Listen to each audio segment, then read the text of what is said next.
దేవుని నామమునకు మహిమ కలుగునుగాక.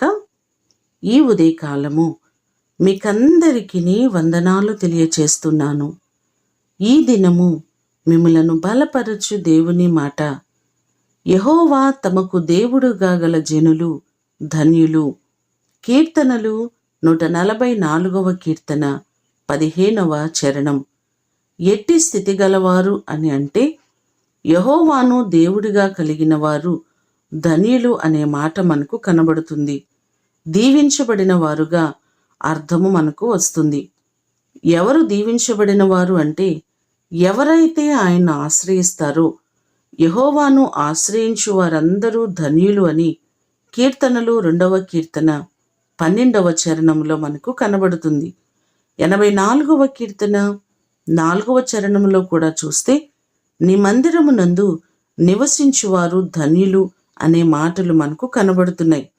మనమందరమును ఆయనను ఆశ్రయించినట్లయితే, ఆయనను దేవునిగా కలిగి ఉన్నట్లయితే మనమందరమును ఆశీర్వదించబడిన వారముగా కనబడుతున్నాం.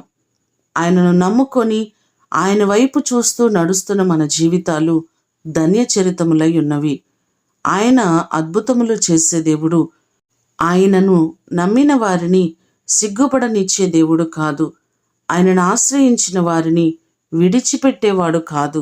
మీ కుటుంబాల్లో మీకున్న ప్రతి పరిస్థితిలో దేవుని ఆశ్రయించి ఆయనను నమ్ముకొని ఆయన వైపు చూస్తూ అడుగులు ముందుకు వేసినట్లయితే మీ కుటుంబాలను దేవుడు బహుగా ఆశీర్వదిస్తారు.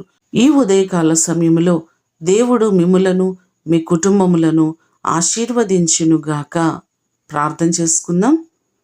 మమ్ములను మిక్కిలిగా ప్రేమించిన మా ప్రియ పరలోకపు తండ్రి, మీ ప్రశస్తమైన పాదములకు వందనాలు.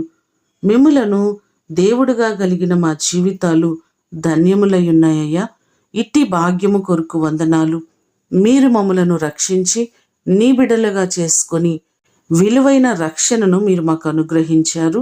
అందుకొరకు వందనాలు, కృతజ్ఞతలు మీకు తెలియచేస్తున్నాం.